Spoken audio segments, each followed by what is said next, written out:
All right, so today we're going to be talking about qualitative, writing up our qualitative findings.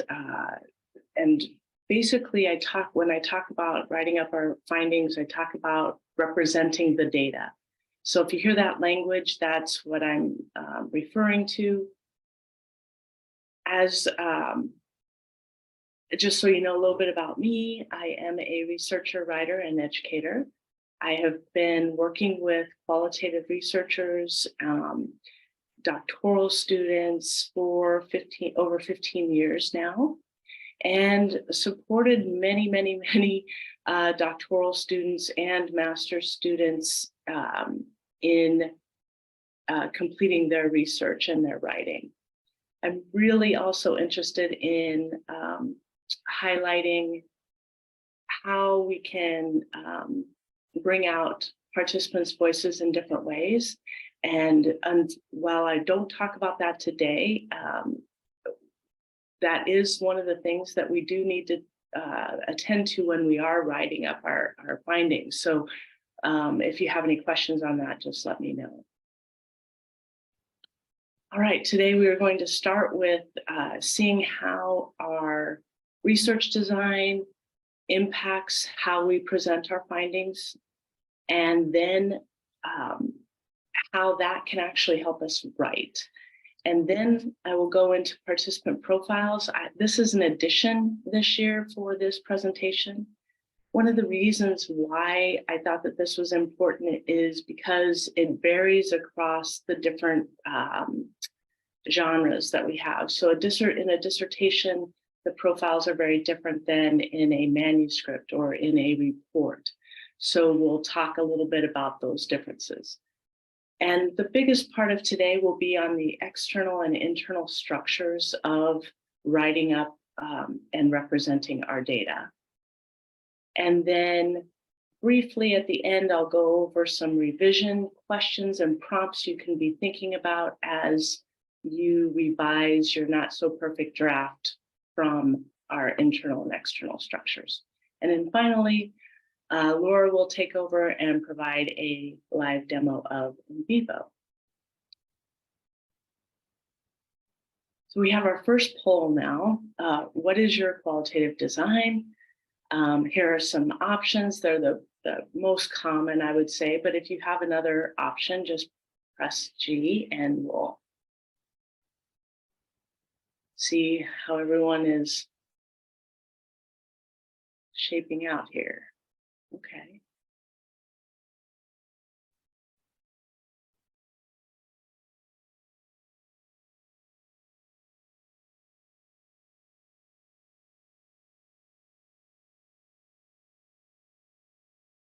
Oh, wow, that's a range. I'm going to, I'll close the poll and share it. Yeah.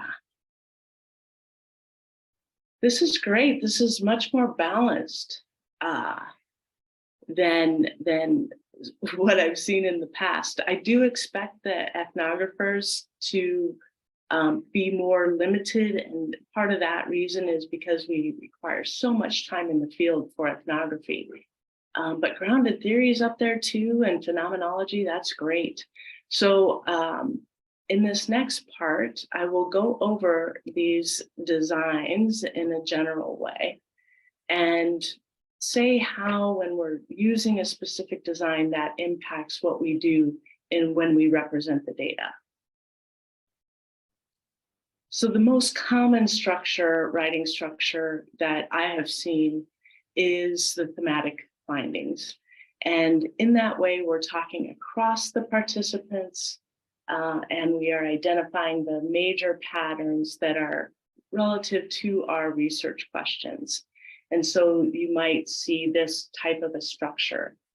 Depending upon your university or the journal or other stakeholders that you are writing for, you would also perhaps provide a context or setting description, and then the participant descriptions, which we'll talk about here in a little bit. So again, this is the most common that I typically see. Also, I would say the more data you have, the likelihood that you will have a larger number of themes. If you have minimal amount of data, your theme should be minimal, because we want to go deeper in qualitative research, and that can reflect that depth of understanding. All right. So a slight variation of the thematic presentation of data is when we are required to present the data according to the research questions. So our findings should always be related to the research questions, but this way it's a little bit more explicit, and we are telling the reader that these themes go with this research question and these themes go with this one. A more of an expanded version of the thematic analysis or analysis and presentation of the data is a multiple case study from a holistic perspective. And when I say holistic, I mean that I'm looking at the participants as a whole rather than looking at them individually, which we'll talk about here in a moment. So here we see that common structure, but it's within each case. So what I might find is that in my themes, the themes might be a little different based on the specific case. So that's important for us to know ahead of time and to be open to as we move into our analysis and writing up our findings, actually. And then the added cross-case analysis here, we would show how the cases compare their similarities and their differences. And so this is something that's mostly common for case studies. Now, if we are looking at Robert Ian and how he describes case study, he came up with this interpretation of an embedded unit of analysis. That language is important here because this is how now we start seeing how our analysis changes and then perhaps how our representation of that data changes. So in this case, we have 3 different types of participants. We have principals, superintendents, and trainers in this particular study. And so because they are embedded units of analysis, we might decide to go ahead and represent the data from those groups accordingly. Now, with this description and an understanding of our design, we might find that in theme 2, I might not have a lot of principal data, but in theme 3, I have more principal data than I do superintendent data.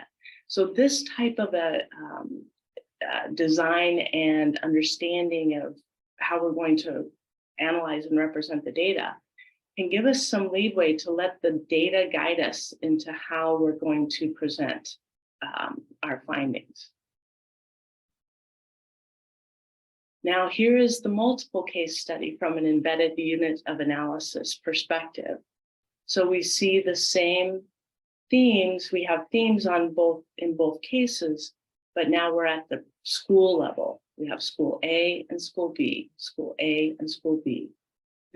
By doing this type of representation of data, it actually makes our cross-case analysis much easier, and our reader is able to perhaps even anticipate some of those commonalities or differences as we are presenting the data in this way. Now, we don't have to present an embedded unit of analysis in this way, and I want to pause here because sometimes we think we have embedded units of analyses, but when we get the data, it's not enough to do this type of analysis or to present the data in this way. So we've got to have a lot of data to be able to separate between our units of analysis. And that's just a caveat if you're wondering if this might look like your design. In narrative designs, we're really looking at the focus of the story. Now, this can come out in a thematic analysis. We can certainly do thematic analysis according to Brown and Clark, for example. But if we're aligning with Clendenin and Conley, we might be looking more at the features of a story with the situation, the phenomenon, main characters, rising action, turning point, and then the resolution. So just know that depending upon who you have used to support and justify your design would impact how you're going to represent that data as well as analyze the data. Another version of a narrative design would be if I'm focusing on one person at a time. This is when I am being more individualized, if you will. In some cases, IPA designs can come out in this way, where I go through my thematic analysis for each individual person, and then I look at the cross cases for those people. But in this case, with the narrative design, I'm really looking at going deeper for each person, and I might only have three participants. And so, but I still might organize them in the same way. And that's where these categories, if you will, come into play of background, challenges, turning points, and then persistence for future. And again, it all goes back that if we're looking at design in this way, we see a direct connection between our design, our analysis, and then our representation of the data. And that's the key to help us with our writing. So here are some considerations as we are thinking about our design and representing our findings. As far as our methods go, think about how our design informs our analysis and our writing.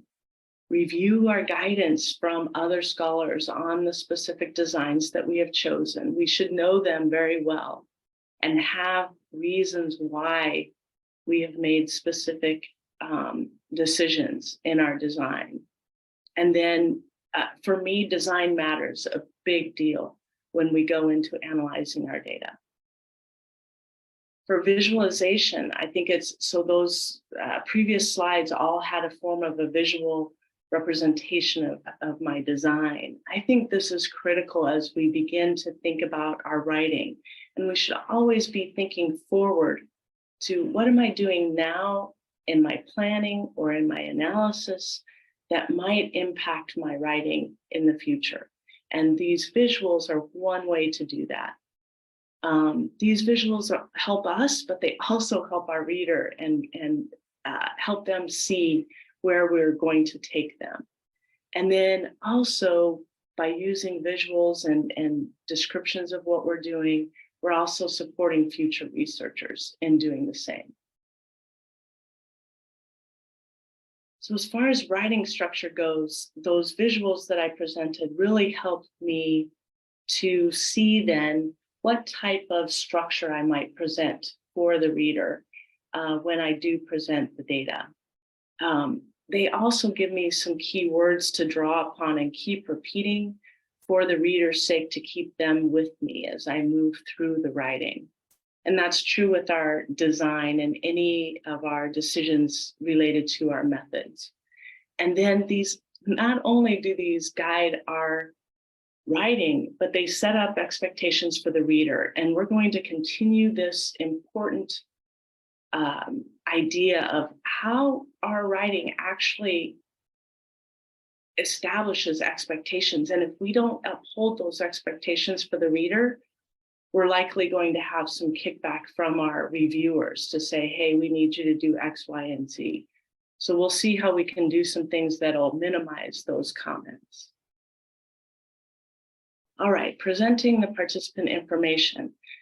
First, we want to consider, do we want to present the group profiles only, or individual profiles only, or both? If we are looking at a manuscript for a journal, likely we are just going to provide group descriptions because we just don't have the space. If we are in a dissertation process it is likely that we will need to do both the group profile and the individual profile. Okay. Both of these components have different aspects, and I'm going to talk about those here. So for the group characteristics, we're really looking at the total number. We're looking at that holistic level again, the total number of participants. We might, and especially in a dissertation, report out what was planned versus what the final numbers are. We would want to look at the overall demographics that matter for our study. And then this could be, if there were any ethnicity issues that were important, age issues, gender, but also perhaps years of experience, that sort of thing, which comes into this third category here of the phenomenon-related information. So let's take a look at the different forms of writing when we are presenting an overall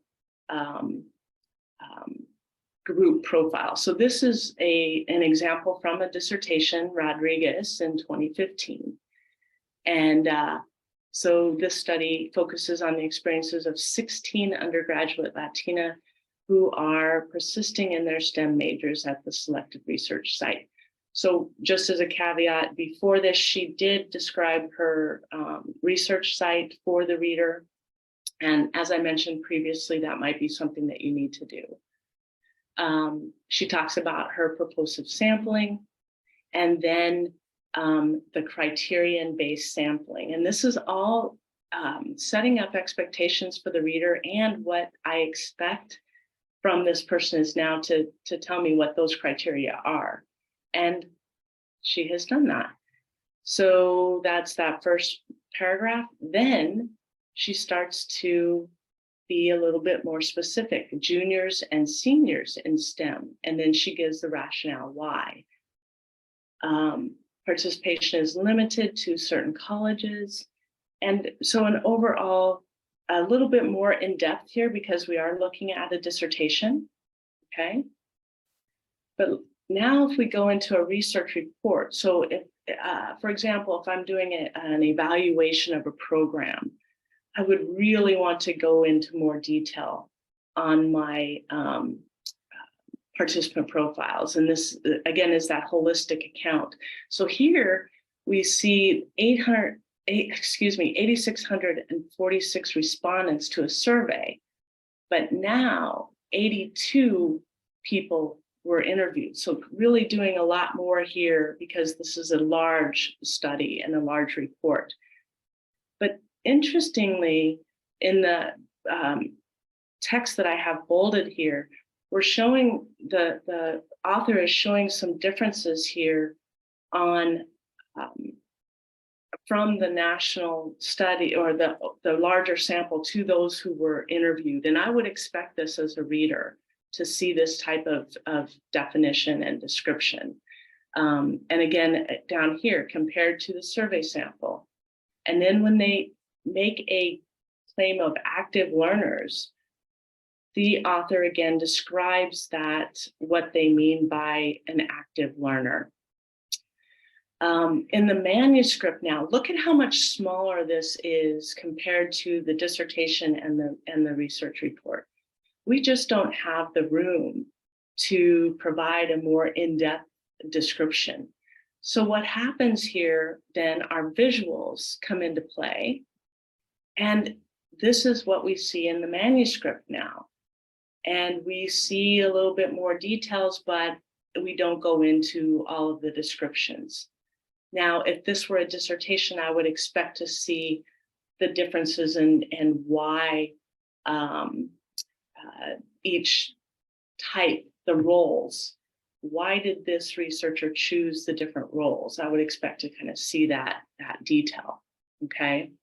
And then down here, what's interesting about the table that I wanted to highlight is the importance of providing notes in our tables and letting the readers know that, hey, this is what this stands for. And we can see that in this particular study, this person had several types of data: interviews, focus group interviews, and then online interviews. And I believe the plus is observations. Yes. And then the plus is observations. This was a case study. I would expect these different types of data. So that's another important thing to consider when we are providing the participant information. Okay, so now the individual profiles are much more detailed. And again, if I was looking for a article that had individual profiles, and I wasn't able to find one for this presentation. I know I've seen them, but mostly I would expect to see these in a dissertation. So for those of you who are doing dissertations, this is definitely something that you will need to provide, or I would expect them as a dissertation chair. And also in a more formal report to a not a committee, but a program director or other stakeholders. I would expect to see some individual profiles if my number is reasonable.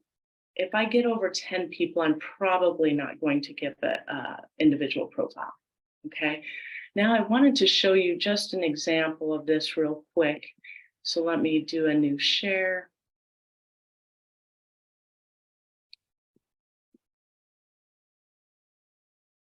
And there we go. Make this just a little bit bigger. So here, let's see. Oh, this is the wrong one. I apologize. Hold on just a moment.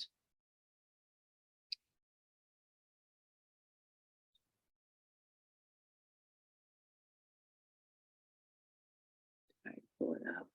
Here we go. So now we see that this is important for our writing, because now I see I have a heading and I'm going into Anna's profile here. And if we look at this, this is a dissertation.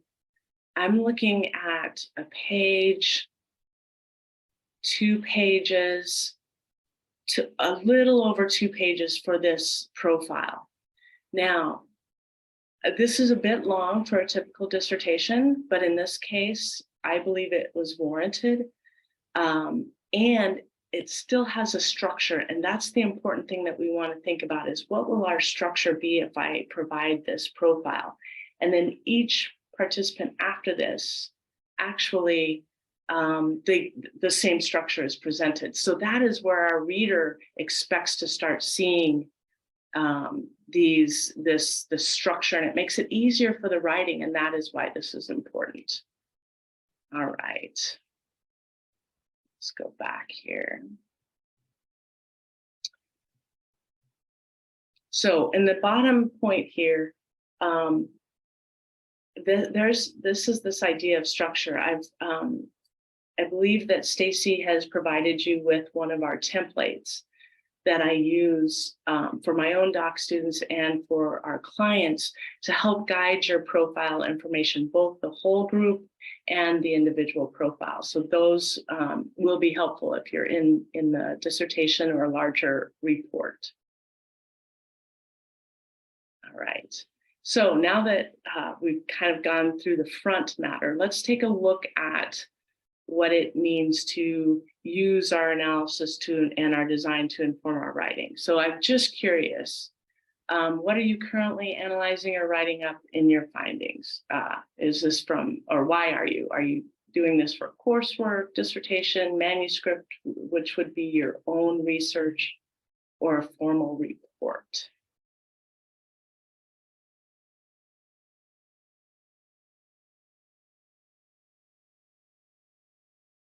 Sorry, I'll get the poll right up. Sure. I was doing the chat. Oh. There you go.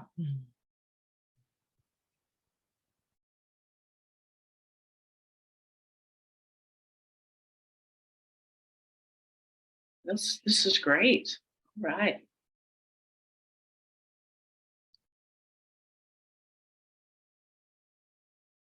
Somebody asked me to give a little more time with the poll, so I'll give a little more time.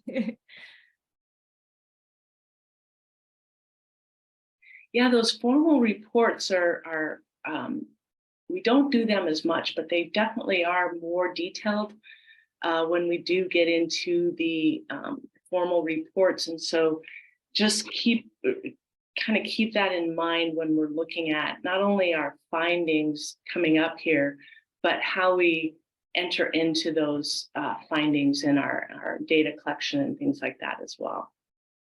All right, dissertation and manuscript. So as I'm talking through the findings, I will try to remember to switch to manuscript mode versus dissertation mode. Stacy, if I don't and people are asking questions about that, if you would go ahead and stop me so that I can address those right away, because I want to, I'm not sure if I'll remember. Sure, no problem. All right, great, thanks. All right, let's go ahead then and move on. So first, we're going to start with the external structure. When I say external structure, I'm really talking about, well, let me go back for just a second here. I'm really talking about the things that are visual for the reader. So our headings, our paragraphing, so the white space. I'm also talking about the guiding sentences, and we're going to be really focused on those guiding sentences as we move forward. And then how we repeat our keywords that are really holding everything together. So that's what internal structure will be about. So when we are moving from our analysis and we're taking in all of our data, I just wanted to remind ourselves of, data analysis is varied, but ultimately, almost all forms of analyses have these different cycles of analysis. One of identifying relevant segments of data. Another cycle of analysis is when we are trying to group the data to basically reduce the amount of data that we present to the reader. There's no way we can present all of our data in a qualitative way. It's just too much. And here we really are making meaning-based decisions and connections. And then the third cycle, if we're doing a thematic analysis, emerges as a theme. But remember, in narrative, it might emerge as a different part of the plot structure, or it might emerge as part of the turning point. Whatever it is that we're using to analyze was going to come out here, and that's going to help us in our writing. So here, excuse me, we're going to be talking about organization. How am I structuring my writing, but also how and why am I structuring the themes or the other categories that I'm putting forth? I might be doing a deductive analysis in which my categories from the theory are actually going to be presented, and then the data within those areas are presented. If that's the case, I have to decide, am I going to keep those areas as prior theorists have kept them, or am I going to rearrange them because maybe one category was bigger than another, or one didn't show up? So these are the types of things that that we have to make decisions about as we move into writing. Okay. All right. So in these next few slides, I go into a aspect of, here's my research question, and then here are my themes. So just to show you the connection between the research question and themes, I'll always present this particular research question. This particular study that I'm presenting actually had 5 themes, but for the sake of our presentation and time, I'm really going to focus on the first theme of feeling emotions. Just a little background, PK presentations are a form of PowerPoint presentations, and it stands for Pecha Kucha. I think that's it. So this is one of those visuals that I might present for my reader. And I present it for myself first and foremost. I almost always put my table up front and center so that I make sure that I'm using my keywords as I go in my writing. Okay, so even if I don't leave my table in for my reader, I definitely leave it in for me. All right, so let's take a look at this now. So I have my themes on my left-hand side, and now I'm going to do some writing in the right-hand side. And this happens to be an example of what we don't want to do. So the data revealed three main themes: emotions, cognitive processes, and strategy use. Well, while I have said some things true, I mean, I have emotions, cognitive processes, and strategies, I haven't really stated it made that connection between my research question and my topic here. So I always want to ask myself, so as I'm going through, have I done this? If not, I'm going to just go in and do it real quick as I go through, and you'll see the structure that I provide will help us not forget to keep these keywords in. The other thing is, if I look over in the left-hand column, I've not actually repeated all of my keywords that I have bolded over here. So how can I make sure that I do that for me and my reader? Here is the structure that I use. This is not perfect writing. This is less than perfect writing. But it enables us to get the writing going and to start. And sometimes that's the hardest thing, is just getting some words on the page. So this structure helps us do that, all right? So let's take a look now at what this structure does for us. So I'm going to color code on the left-hand side so that you see the color code in the writing here. So the first part of this is for the international undergraduate students in this study. The data analysis resulted in three main themes due to their experiences with PK presentations. And again, this is not perfect writing, so I might have some errors here, and that's okay. So have I covered my research topic up above in my research question? Yes, I have. Now, have I covered all of my themes that I'm going to be presenting?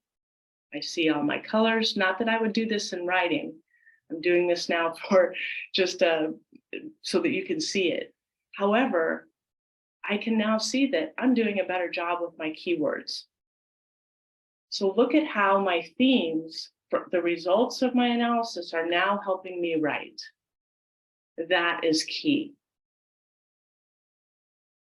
All right. So now let's take a little deeper perspective of this. Now I'm going to go into the theme, and let me go back to this sentence just real quick. If I look at this sentence now serves as my guiding statement for all of my findings. If I go in my next section and I say, hey, everyone, I'm going to be talking about gaining awareness and cognitive processes, I have not done a good job. I have set my reader up and I'm not meeting their expectations, because if I put it this way, feeling the emotions, that's what the reader should see first in a heading and in my presentation of data. Okay, that is why sentences such as this are so important, because they tell our reader what to expect, right? Oh, hang on a second, I'm still on that back arrow, sorry about that. Okay, so now we're going to look at what am I going to talk about in feeling emotions. In this case, I'm going to be talking about three things: being overwhelmed, experiences with emotions due to being an international presenter in English, using English, and then experiencing emotions related to just public speaking. I think we can all identify with that. And then having these other requirements through this type of presentation.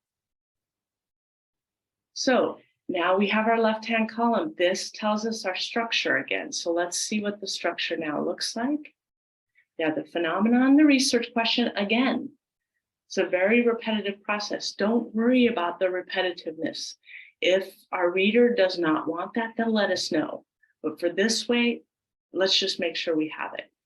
Then I have the theme, and then my topics 1, 2, and 3, or some people might call them sub-themes, okay? So now let's see what this looks like in writing. How does this structure come out? Let's take a look. So I have my blue for my research questions and the phenomenon itself. I have feeling emotions. That's my theme.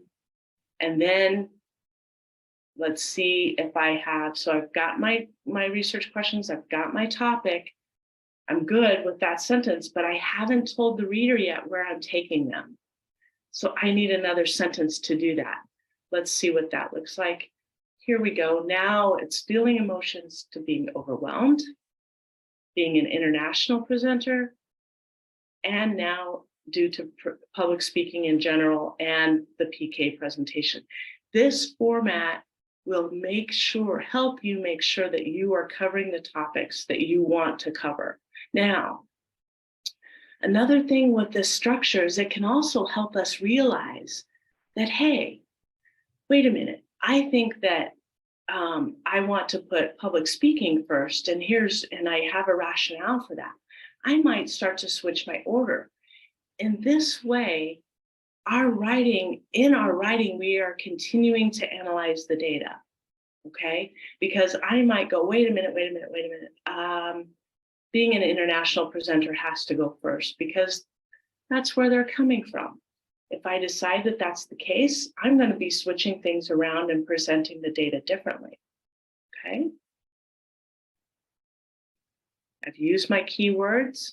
I'm being very intentional with those words, and I'm good to go. So let's see how this looks together now. It seems very small when I put it in that structure, but look at how much writing that we've already done. So here I have my overall guiding sentence for all of the findings. So for all 3 themes. Then down here, I have my overall guiding sentence telling the reader where I'm taking them in the theme, in the actual theme. These types of sentences are critical in a dissertation because the dissertation is so long that it's very, very easy for us to lose our reader. These guiding sentences are critical. Now, in a manuscript, these guiding sentences become the bread and butter, if you will. And I might actually condense everything, put them in, for example, in the being overwhelmed, I might only present another 2 or 3 paragraphs about this. But if I'm going into a dissertation, I've probably have about 5, maybe even 10 pages for one theme. So this is why these guiding sentences become important. Now, just as a caveat, I will also be coming back later.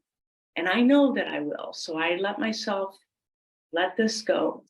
I come back to this later so that I can finish up my paragraph here, because I only have one sentence. That's not enough for a paragraph, but it's enough for me to start writing. So I'll come back to this later, decide what else I need to tell the reader. Maybe it's before this sentence, maybe it's after the sentence. Okay. So now let's look at the internal structure. We still haven't even gotten to the data yet and actually presenting the quotes. So when I'm talking about the internal structure, now I'm talking about topic sentences, maybe some subheadings. I'm talking about the repetition of language is always a piece of that. And then our data and actually seeing the participants' voices here.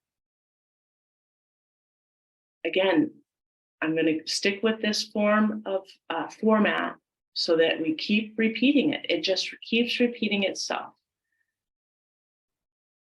All right, so now here's my theme, feeling emotions. My topic or sub-theme is being overwhelmed. And now look, I have 2 main points under being overwhelmed. Now, as Laura will show in our analyses, here in a bit. If we're looking at our NVivo printout, it's very, very helpful for us to be able to write from that. This outline that actually can happen in NVivo is the outline that I've had here. I used NVivo for this project, and that's how it comes out. So I can just take my structure in NVivo, and actually that becomes my structure for my writing. So let's now see what the structure format is. I have phenomenon and focus, theme, the topic or the sub-theme, and then I have the first point I'm going to make and the second point I'm going to make. Now we're getting closer to the data. All right, so let's see what this now looks like.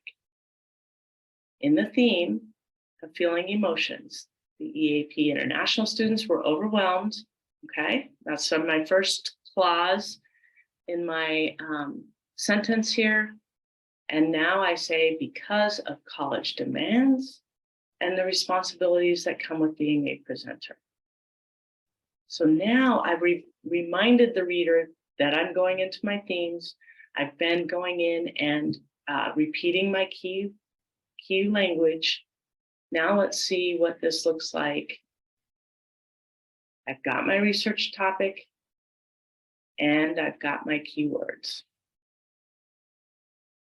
I also drop in theme or sub-theme occasionally here and there, just to remind the reader again that, hey, I'm talking about the themes, or I'm talking about the categories within the theory. I really think that, especially in a dissertation, those reminders are good for our reader. All right, so now I can go into actually starting to present the data, but I have to do one more thing. I have to talk across the participants. I don't want to just start going into one participant and going, because the reader is trying to make sense of what I'm telling them. Okay, so in order to help the reader make sense, I want to tell them where I'm going. And this is another example of that. So now I tell them, who are my participants I'm going to be talking about here? And then what am I going to be talking about? Now, look, I have these ideas: losing sleep, forgetting tasks, and realizing time management issues. Now I'm getting to the meat of the findings with the data. Okay, still covered. I've got the participants and I've got the word experiences there. You see how I'm starting to minimize the research question and the topic now, but I'm still sticking with my overwhelmed to remind the reader, and now the demands of college. So let's see how this now transfers into presenting the data.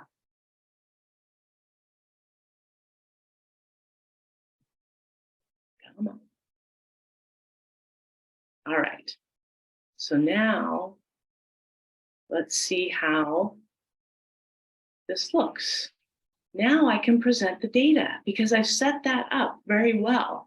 I've told the reader I'm going to be talking about several participants and what I'm going to be talking about. Now I can let the data be. So Mia shared how her time management issues led to losing sleep, and then I present the data. Here, I really feel like I want to tell the reader what to pay attention to. I don't want to present data and not give them a hint about where my thinking is. It's, after all, my analyses. So that's why I'm very intentional here about what I want them to pull out of the quote. This is where I see a lot of people struggle, is they might just say, Mia shared, and that was it. And then they present the data. Well, what that does is it then leads me to start interpreting the data. You don't want your reader to interpret the data. That's your job, okay?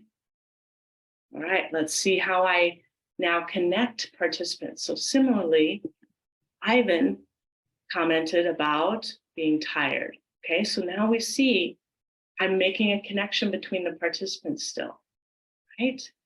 Now let's look at how much I've written now.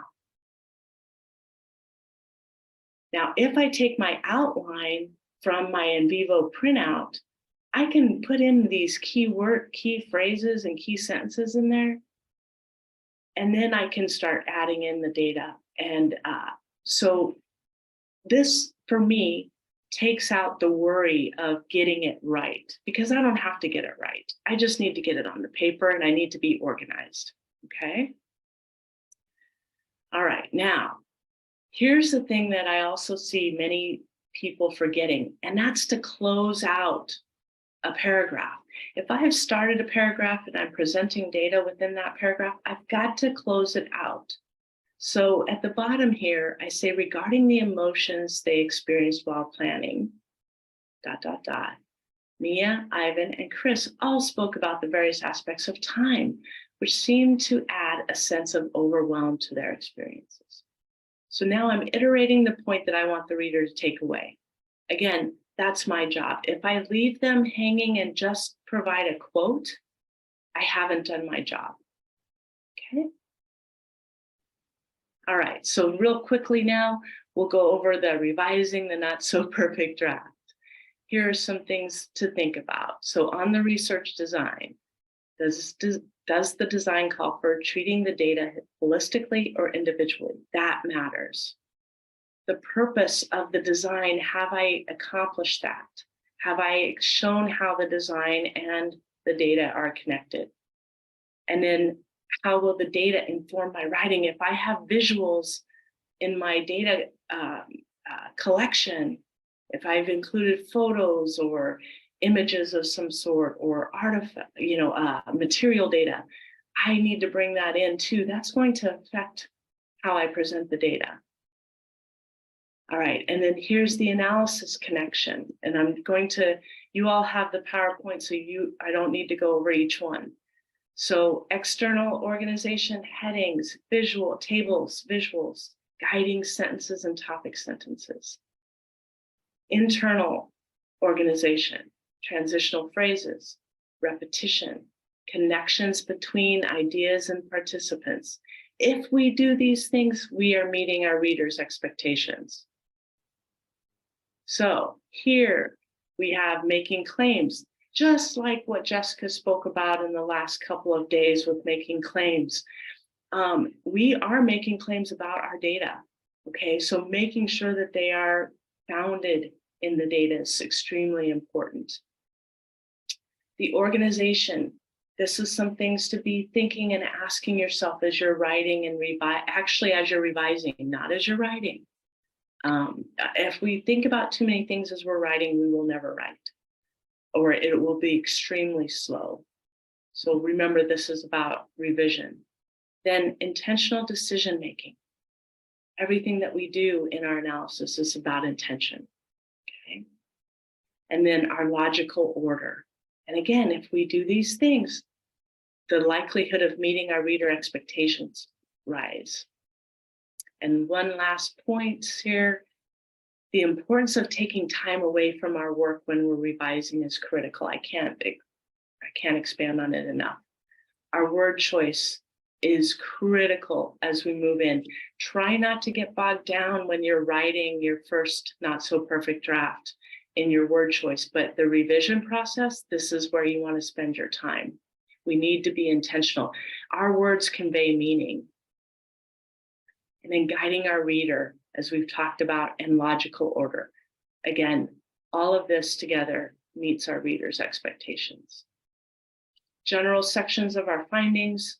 I just provide this slide just as an overview. Various journals and universities and stakeholders might vary in what they expect. Thank you so much. And now I will turn it over to Laura, or we'll go to questions. Let me stop sharing. So we'll take, if you don't mind, we'll do a few questions because Sure. So a few people were asking about how to make their participants anonymous. Like, the people are saying, I don't want to use their names. Do you have any suggestions for that? Yeah, that's such a great question. Depending upon our topic, if we're worried about our participants being exposed in some way, and we want to keep them anonymous as opposed to confidential, and those are two different things. If I'm trying to keep people anonymous, I can't, because I know who they are. But if I want to really keep doing high standard of confidentiality, I might do a composite presentation and say that the participants in this study largely fit this composite description. So that's how I would, if I'm really worried about it. Another time that I might be really worried about it is if there are just a few, like in special education, for example, sometimes it's such a small area that if someone were to read it and be in special education field, they might be able to know who these people are. So I would probably just do a group profile or just talk across, again, do a composite. Otherwise, I use pseudonyms to protect their confidentiality. I like to provide my participants with the option of choosing their own pseudonym or name to use instead of their real name. I have had some participants want their names provided. And in that case, I go back to IRB and say, hey, my participants are really adamant about keeping their names in this study. Can I do that? And I do that as a professor, a researcher, as well as guiding people in their dissertations. We always want to make sure that it's okay with the IRB committees. I think if gender or ethnicity, it can sometimes be identifying. So if there's only one woman, for example, in the sample, maybe I don't present that, and I do names that are very gender neutral. So those are a few ideas. Yeah, great. Thank you. Those are really helpful. Ideally, how many participants are considered as acceptable? Do you know any references that discuss the sample size in qualitative studies? I know this comes up a lot. Yeah, I do.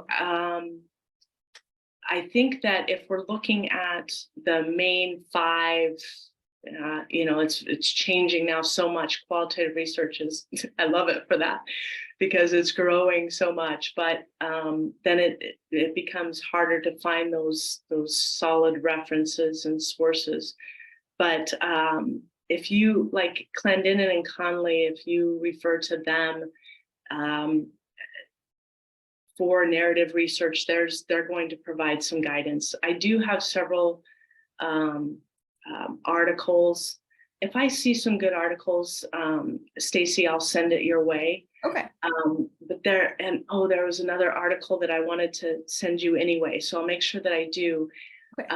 It's from an editor from a journal about how they can see when someone has really analyzed their data well, and how she is able to do that is through their writing. Mm-hmm. So I wanted to provide that with you. And then I know that I have several sampling articles that I'll send along as well. Thank you.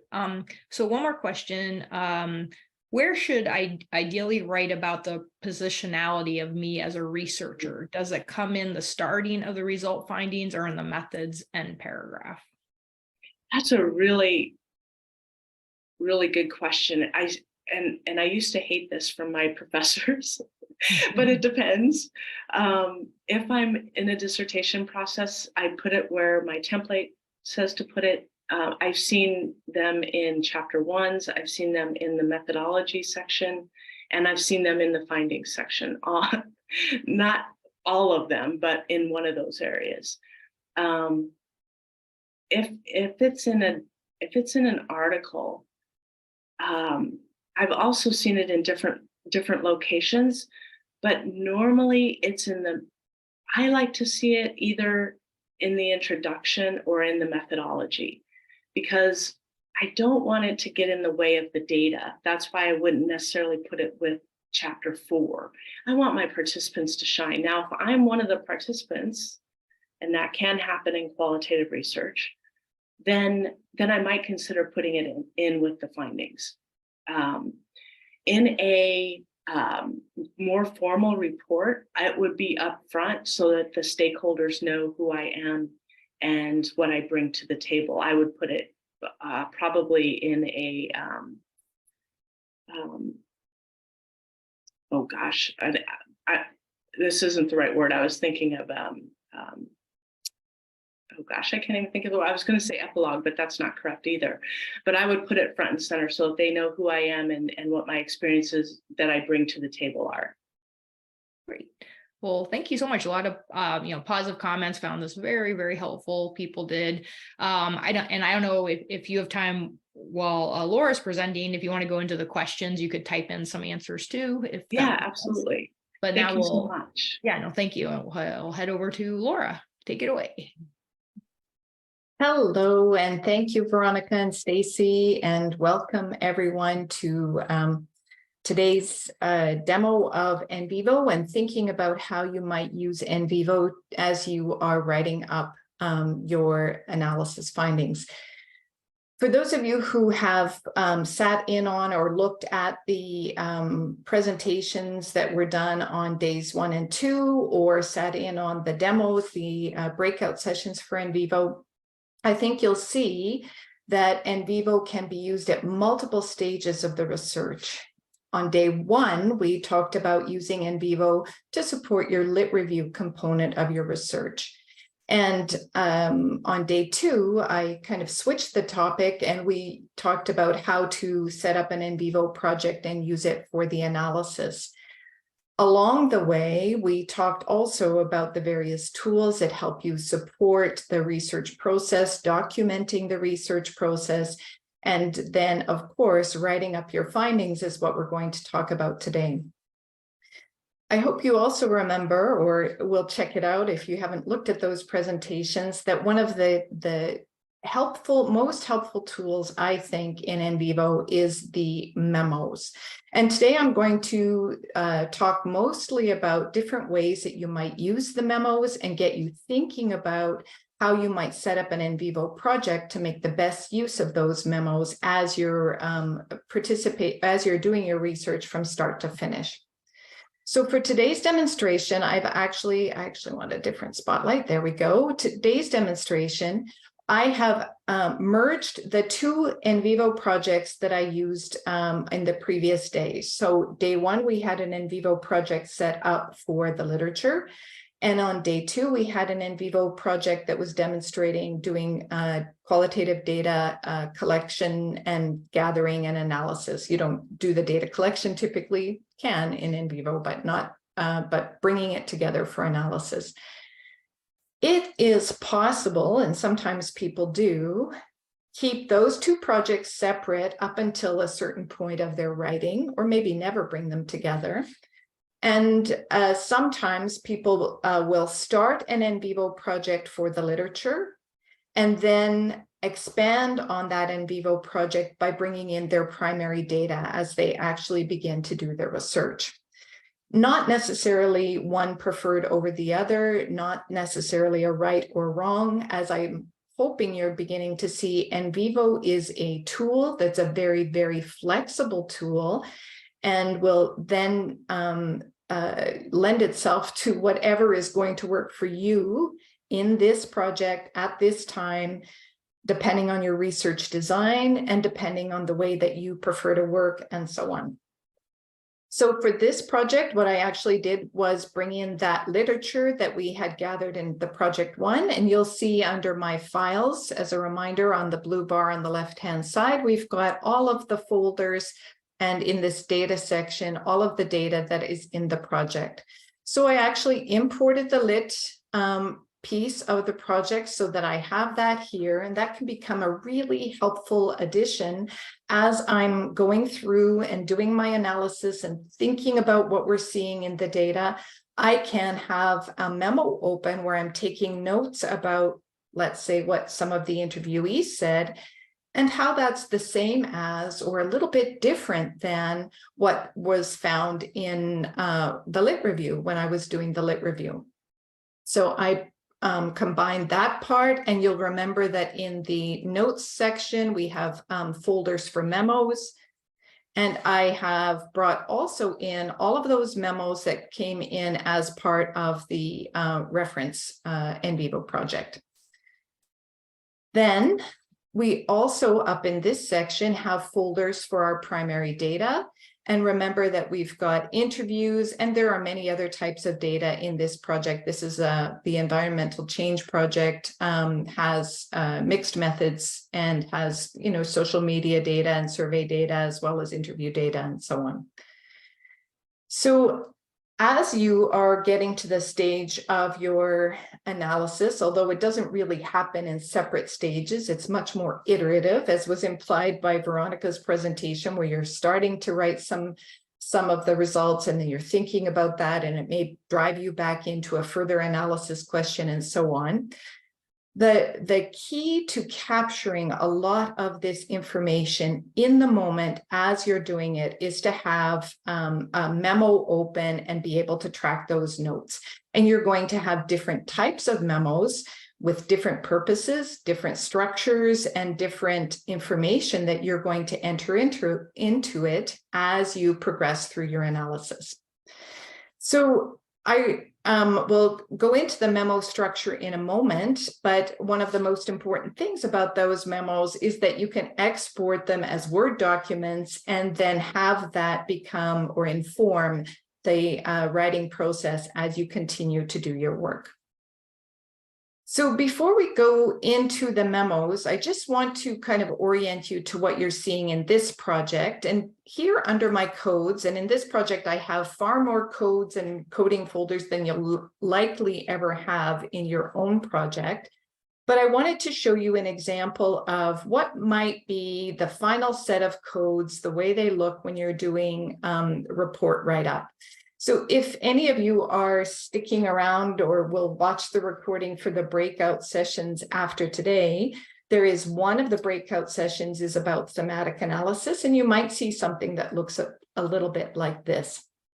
So in this, if I was using an inductive approach to the way that we set up our research, I might have a final set of codes that look pretty neat and tidy here. And they are arranged by key themes that we found in the analysis process. The plus sign indicates that there are subcodes or child codes, we sometimes call them. And these, again, depending on the research method, design, the language that's required of you, depending on the method that's been chosen, you may call these topics, patterns, categories. It depends a little bit on the way that your research has been structured. But in this theme, I'm going to say that we had, three main topics: community, sense of community, and then community change and community attitudes. And you can see beneath these all of the information that's been gathered from our sources and coded. So this would be the information that came from our own research, not the codes that were set up for the literature. They're in a separate folder over here under Citavi. But these are the codes that represent all of the work that I've done in the qualitative analysis process of analyzing the interviews, let's say, or other sources of data. And when Veronica was talking about having a structure that you might want to begin your writing thinking about or process or continue it, depending on how many of these notes you've taken, I wanted to remind you that in NVivo, you can do something which is called export the codebook. So all of these codes are kind of my final iteration of what I think are the main themes and topics in the information.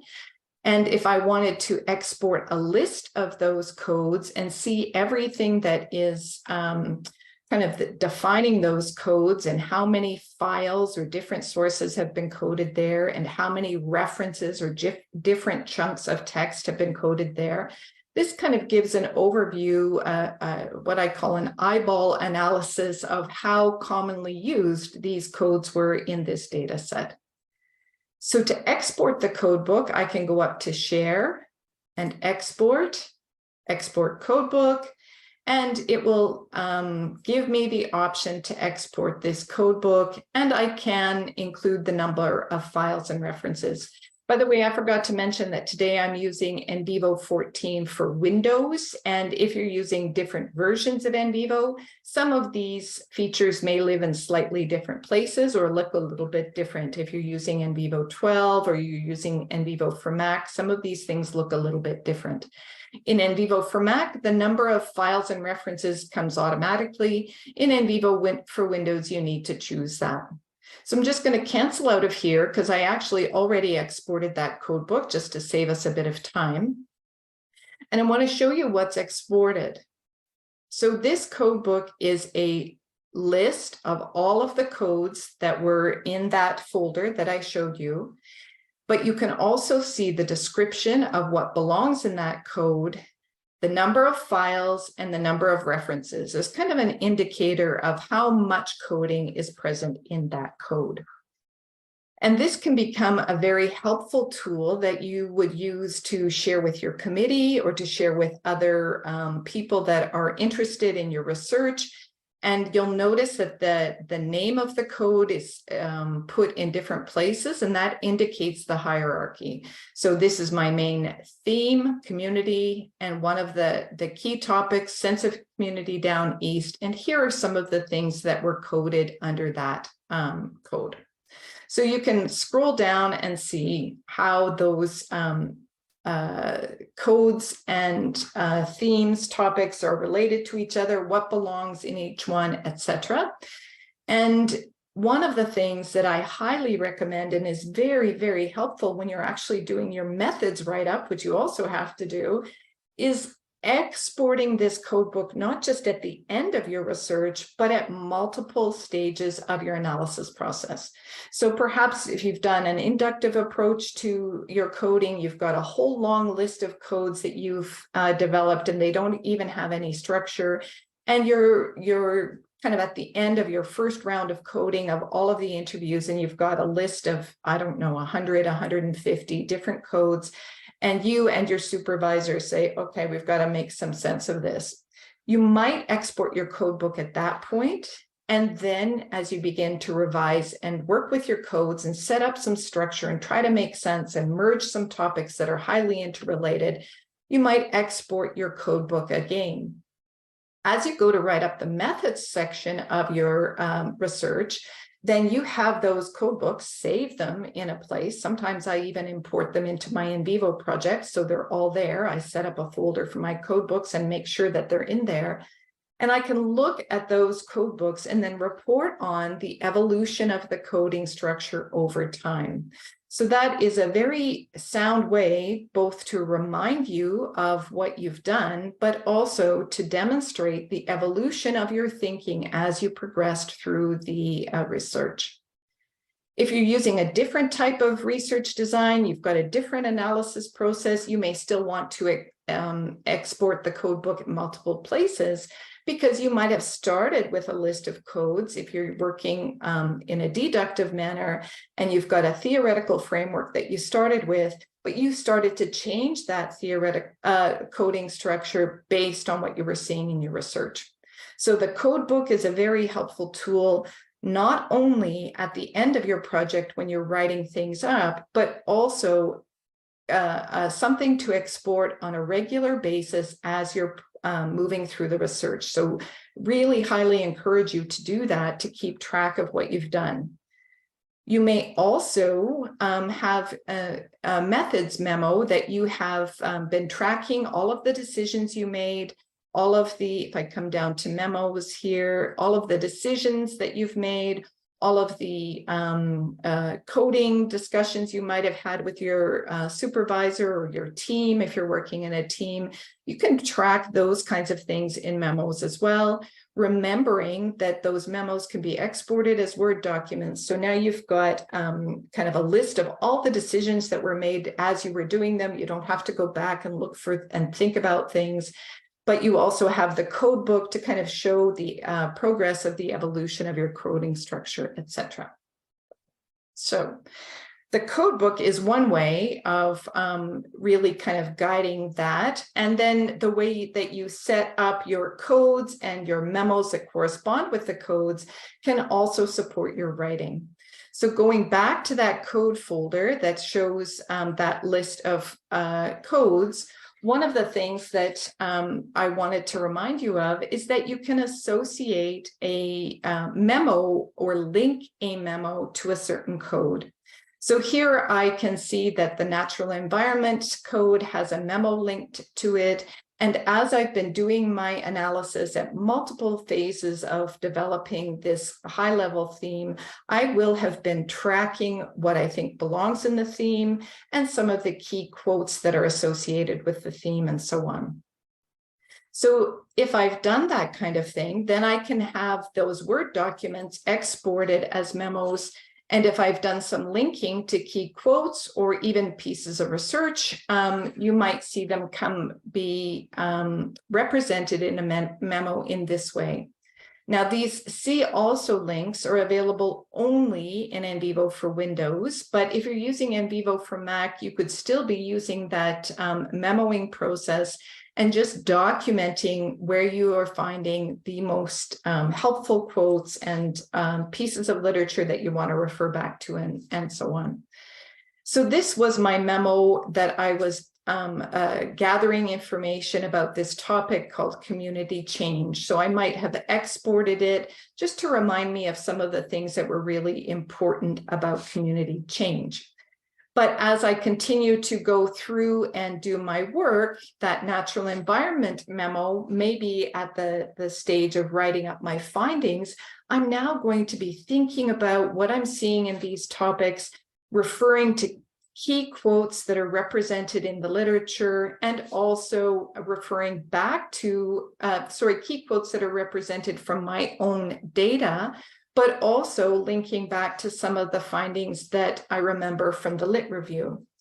This is not a perfect done deal draft either. Remember that Veronica talked about just having some of this information in one place to get you to a starting point of the way that you would begin to summarize across all of the information that you've been working so hard to gather and do analysis in for such a long time.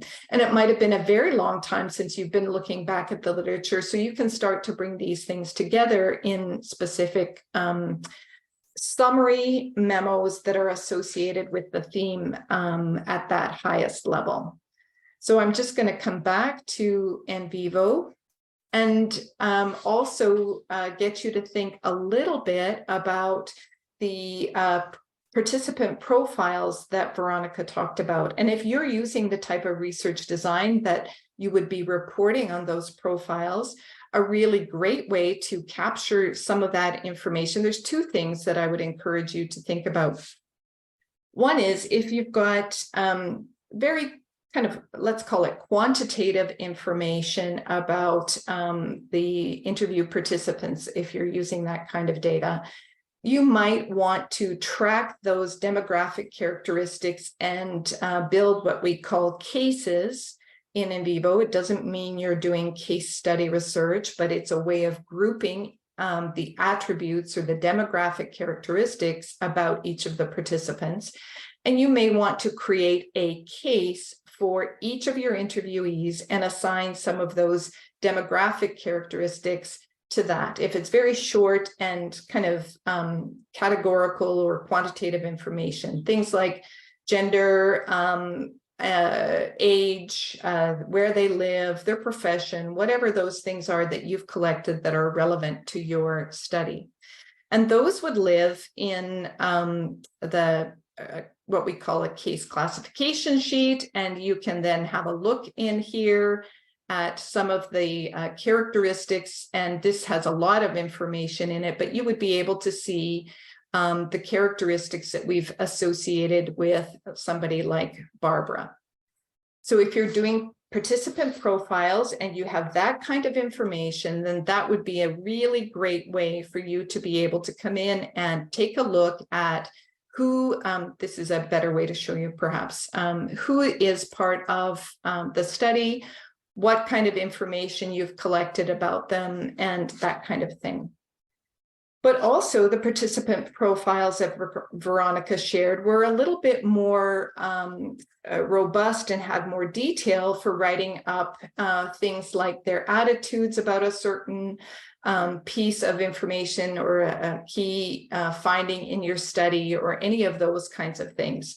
So if you have more information that you want to create a kind of a representation of who that person is beyond some of this demographic type of information, I would encourage you to think about developing a memo for that person to gather that information. And you could even use the template that is that Veronica showed to be able to gather that information in a systematic way across all of your participants or the participants that you're going to represent in the writing up of your findings. So I created a memo for this participant, Robert, loosely based on the kinds of information that Veronica shared. And again, remembering that this memo can be exported. If I come back to my exported memos, we can see that here I've got any field notes about the interview. So perhaps the interview got interrupted or it was a really noisy place and we didn't get a good recording. That's really helpful, not only for you, but if you were the interviewer and there are other people on your team who are doing the analysis, those field notes can really help. And of course, you might have observational field notes as part of the process you're using, again, depending on the method that you're following. You could also then put in any demographic characteristics, assign that to the case code, as I mentioned. And then here you might do some of the summary that is that longer profile that you might wish to report on. And as you're reading Robert's interview, you would be building this summary so that when you go to write up the participant profiles, you've got that really information gathered really freshly as you're reading the data. So Robert's an environmental, I'm making this up, it may not be true to whatever is in the project, but he's an environmental engineer who's been living and working in the area since 1985. He has mixed feelings about development given his background, and I can even put in the relevant quotes.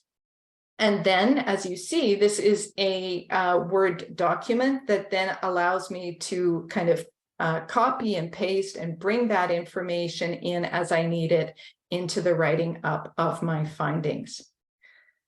So there are a couple of more ways that I wanted to get you to think about kind of assigning the memos, and I wanted you to be able to see just a little bit of the process. Since I'm not doing a demonstration later today, I wanted you to see just a little bit of the process or how easy it is to create a memo inside NVivo.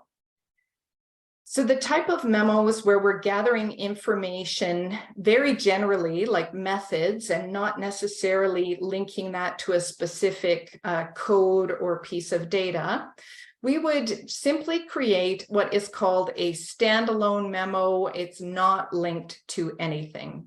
So if I come up to create a memo, I would call this, I'm going to call it method, because I already have a memo, I think, called methods, and it won't allow me to create two with the same name.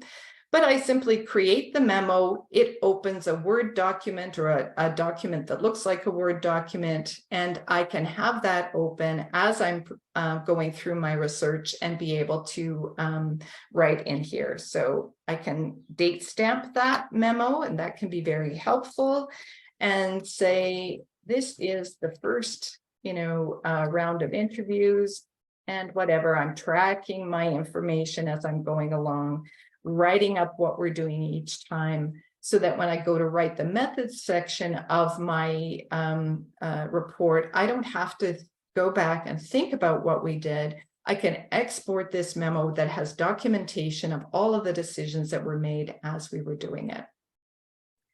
And the last thing I wanted to show you is how to link a memo. And then Stacy, I think I'll take a couple of questions if there's any NVivo questions for the last few minutes, but I wanted to show you how we link memos to any piece of information. So remember that I had Robert's interview open and I have a memo associated with Robert. Let's say I wanted to link a memo to Marian James's interview. I could select that interview. I find it easiest to start at that place. And I could come up to create. I tend to right click, memo link, link to a new memo. And I would call this my Marian James memo. And then once the memo is created, it looks exactly the same, linked or unlinked. It looks exactly the same as the standalone or unlinked memo. And in the same kind of way, I can link a memo to a code. So if I go back to my phase 6, the kind of final list of codes, I could pick one of these topics. Let me just close this one out. And I can select, let's say, my community theme code. And I can link a memo to that one so that I can be able to gather my thoughts, write them in one place, put in any key quotes, put references back to the relevant literature, and so on. So for me, the beauty of NVivo is that it doesn't care which method you're using. It doesn't matter if you're using an inductive or deductive approach to your analysis.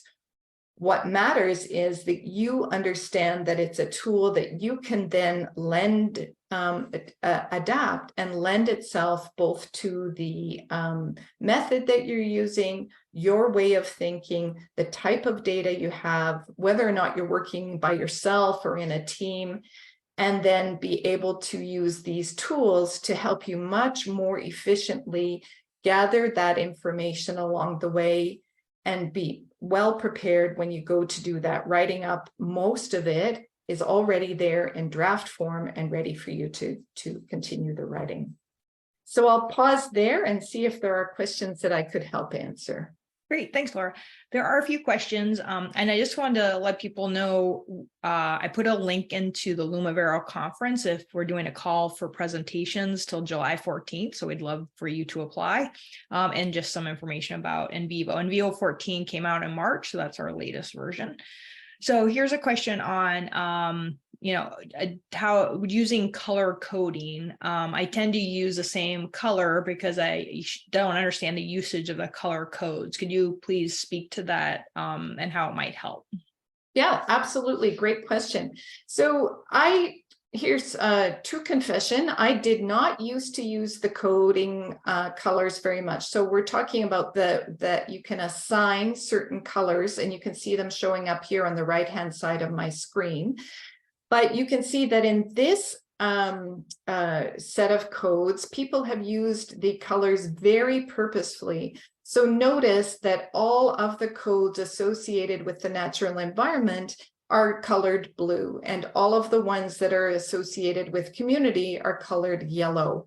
And that can be really helpful to me because when I'm going inside a piece of information, let's say in terms of, I don't know whose interview might have some coding of that. I'm just going to take a guess on Robert's interview. Let's go with that. If I've got my interview open and I turn on the coding stripes and I want to be able to see how much of Robert's interview was he talking about community, I can turn on the color code for that that set of colors. So, I actually want my highlighting here.